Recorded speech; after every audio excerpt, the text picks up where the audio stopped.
You hear the sound first. Footsteps in the outer corridor, slow and deliberate, the kind that announce arrival rather than passage.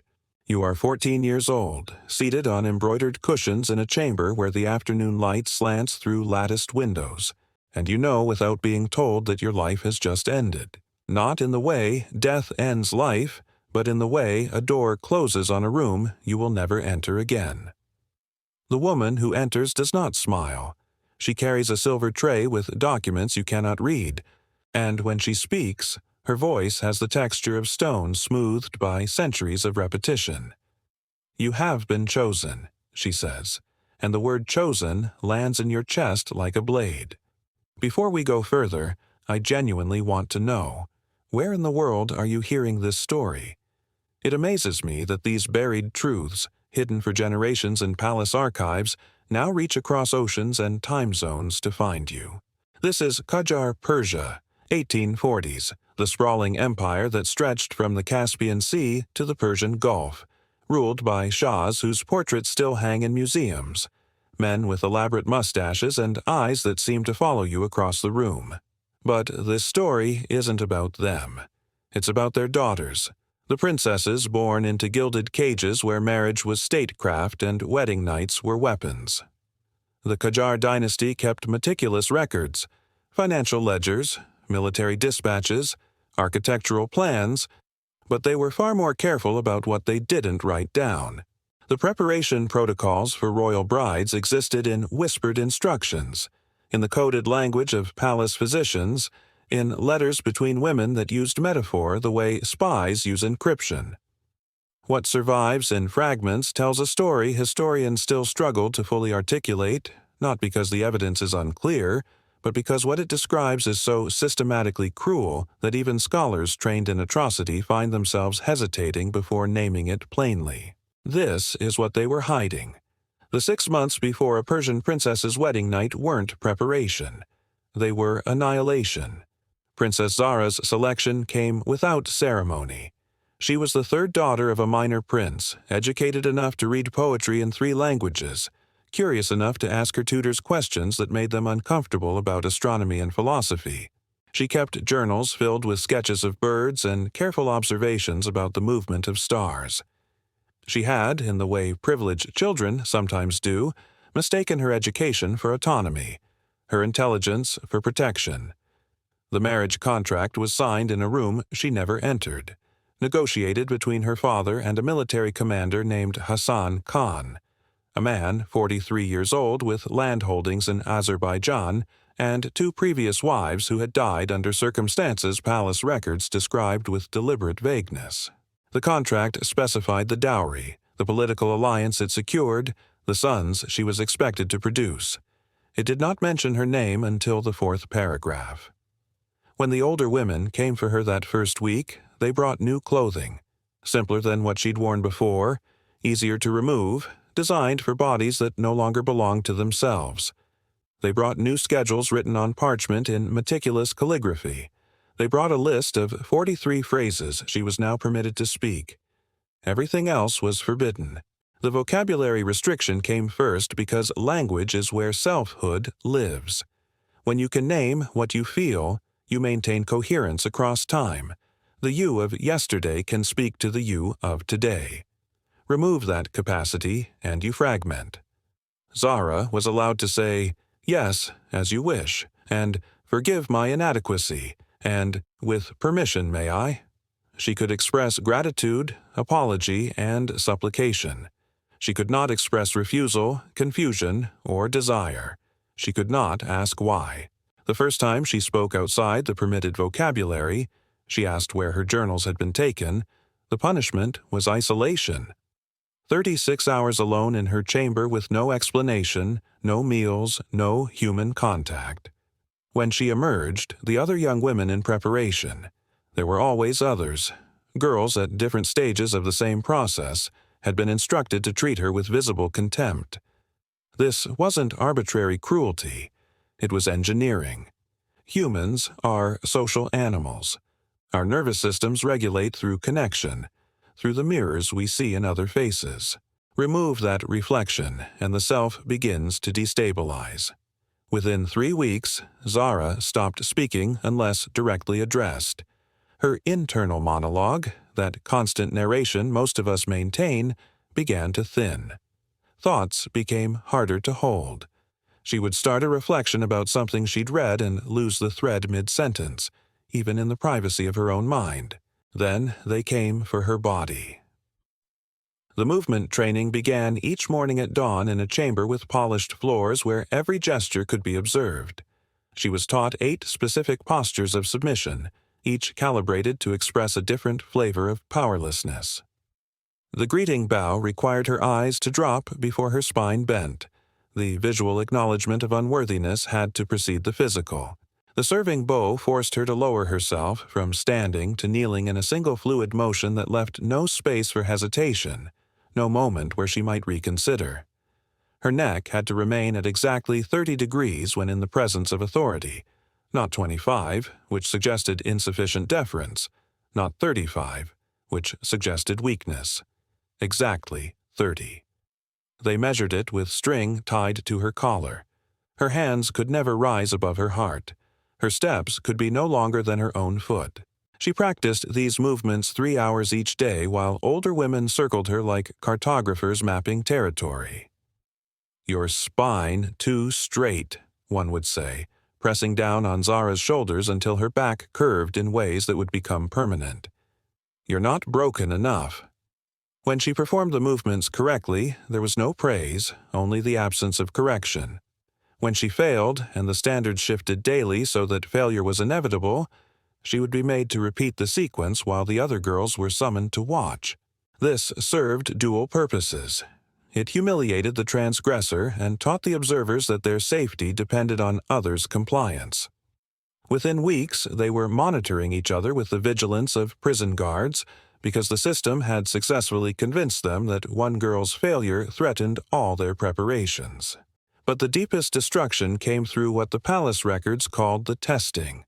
Several times each week, at unpredictable intervals, Zara would be brought before an older woman named Zanab who would role-play her future husband. Not as a kind man, not as reasonable, as capricious, impossible to satisfy, quick to rage. Zara would perform exactly as trained, and Zanab would suddenly snarl that she'd done it wrong, that Hassan Khan would be disgusted, that she was guaranteeing her own abandonment. "What will you do," Zanab asked with genuine curiosity, "when he sends you back to your family in shame? Do you know what happens to rejected wives?" She would pause, letting Zara's imagination complete the threat. The testing scenarios were designed around a principle that wouldn't be formally articulated by psychologists for another century. Learned helplessness. When an organism is placed in conditions where no response leads to positive outcomes, where punishment is random and disconnected from behavior, the organism eventually stops trying to escape. It learns that effort is futile. The testing was random. Zara could be pulled aside during meals, interrupted during the brief hours she was permitted to rest, confronted while walking through corridors. Her nervous system never got the signal that she was safe. She existed in a state of permanent vigilance, heart rate always slightly elevated, muscles always tense, waiting for the next unpredictable assault. By month 3, her sleep collapsed. She would lie awake calculating impossible scenarios, trying to identify the pattern that would keep her safe, not understanding that the pattern's absence was the pattern. When she did sleep, she woke at 3 in the morning in full panic, heart racing, breath gasping, body drenched in sweat, with no memory of what had triggered it. The palace physicians noted this as progress. "She's developing the proper anxiety," one wrote in records discovered in Tehran archives in 1998. "Hassan Khan will find her very manageable." Then came the medical examinations. Every week, Dr. Mirza Bahram, who had served the palace for 30 years, would measure and document her body with the clinical precision of someone cataloging livestock. He checked her flexibility by forcing her limbs beyond comfortable range. He measured her hips, her chest, the length of her arms. He conducted internal examinations whose medical justification was deliberately obscure, shrouded in language about readiness for marriage. These examinations occurred at random times, sometimes after meals, sometimes while fasting, sometimes in rooms she'd seen before, sometimes in unfamiliar chambers. The unpredictability was intentional. She couldn't prepare herself mentally, couldn't build any psychological defense. Each examination felt like a fresh violation. What was happening to Zahra wasn't unique to her or even to her decade. Across the 140 years of Qajar rule, this process repeated with architectural precision. There was Princess Ashraf, married at 15 in 1823, whose diary entries grew increasingly incoherent across 6 months of preparation. By month 4, the handwriting sprawling, the words fragmenting. Not myself. Always watched. Can't remember why I moved this way. By month 6, the entries stopped entirely. Princess Fatima, married in 1856, was found on her wedding night hiding in the palace gardens in a state of complete catatonia. Eyes open but unseeing, body rigid, vital signs barely detectable. She recovered partially over the following weeks but never fully returned, spending the rest of her life moving through rooms like a ghost who'd forgotten she was dead. The system worked because it understood something about human psychology that wouldn't be formally articulated until the 20th century. Identity requires continuity, and continuity requires the ability to integrate experience across time. Fracture that integration. Through isolation, through the destruction of language, through the installation of hypervigilance, and you fracture the person. What remains is still breathing, still functional, but the organizing principle that made them has been surgically removed. Zahra's wedding day arrived on a November morning when frost decorated the garden fountains. Servants dressed her in silk so heavy she could barely stand, embroidered with gold thread that caught the light like captured fire. Her hair took 4 hours to arrange. Her face was painted until she looked like the porcelain dolls European traders sold in the bazaar. Beautiful, expensive, inanimate. The ceremony lasted 6 hours, though she remembered almost none of it. She'd been given sedatives, opiate preparations that kept her in a fog of functional dissociation. She sat on a cushioned throne while hundreds of guests filed past, celebrating a union she hadn't chosen, eating food she couldn't taste, congratulating her on a future that terrified her more than death. As evening fell, the older women prepared her for the bridal chamber. They bathed her in rose water, dressed her in silk so thin it was barely clothing, gave her another sedative, stronger this time. Then they led her to a room draped in red silk where candles cast shadows that danced like demons on the walls. The overseer positioned her on the bed with the same care someone might arrange flowers, then turned and left, locking the door from the outside. Zahra sat in that beautiful room, every nerve screaming, the sedatives making her thoughts slow and thick but not thick enough to prevent understanding. When Hassan Khan entered an hour later, partially drunk, he didn't speak to her, didn't greet her, simply began removing his clothing with the casual efficiency of someone performing a routine task. What happened next lasted perhaps 20 minutes by the clock, but time had stopped meaning anything coherent.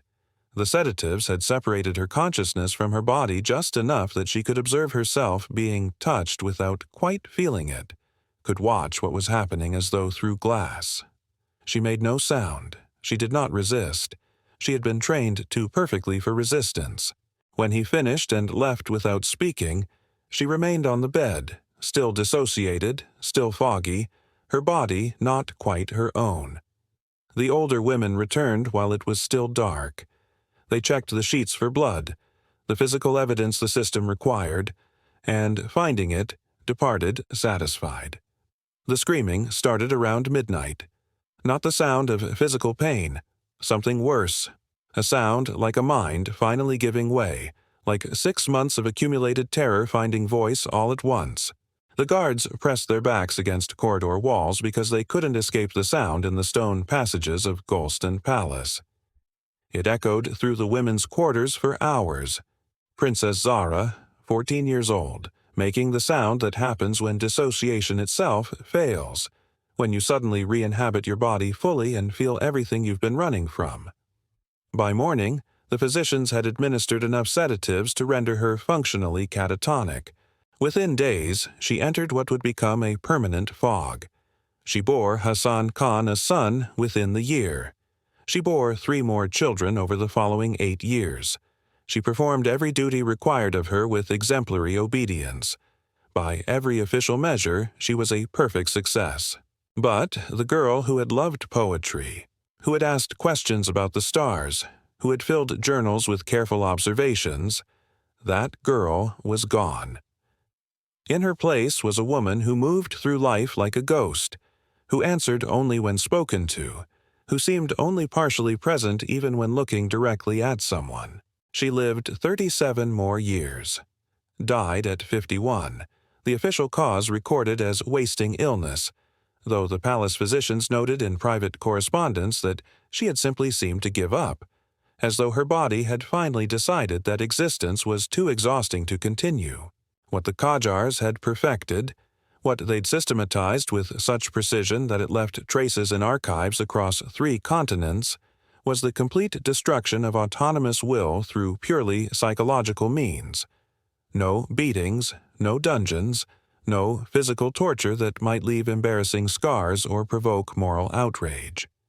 Just the careful application of isolation, linguistic control, unpredictable punishment, and the installation of permanent hypervigilance. They had discovered that you could break someone completely without ever raising your hand, that the anticipation of violation was often more destructive than violation itself, that a nervous system trained to expect threat at any moment would eventually break itself. This knowledge didn't die with the dynasty. It traveled. Intelligence agencies in the 20th century studied these techniques, refined them, applied them in interrogations. Cults discovered that the Qajar preparation protocols, when adapted, could break down recruits with remarkable efficiency. Abusive relationships still use these patterns: the isolation, the vocabulary control, the unpredictable punishment, the destruction of the victim's ability to trust their own perceptions. The most disturbing archives aren't the medical records or the marriage contracts. They're the letters between sisters, between mothers and daughters, written in the careful euphemistic language of people who know their correspondence is monitored. "She is well prepared," one mother wrote of her daughter in 1851. "She no longer asks questions or expresses unnecessary thoughts. She will make an obedient wife." Another letter, from a princess to her cousin, describes watching a younger sister return from her wedding night. "She moves now, as we all learn to move. She speaks as we all learn to speak. In her eyes I see the same absence I see in my mirror. We are so well prepared, cousin, so perfectly trained." These women understood what had been done to them, even if they lacked the vocabulary to name it as trauma, as systematic psychological torture, as a violation of everything that makes us human. They understood, and many of them became the system's administrators, passing the breaking down to the next generation, because trauma without resolution often becomes trauma reproduced. In the rooms where Zara spent those 6 months, in the chambers where hundreds of other princesses learned to erase themselves, there are still scratches on the walls. Not words. The girls had been forbidden language. Just marks, scored into plaster with fingernails or pins, evidence that something human had been there and had tried to leave proof of its existence before it disappeared.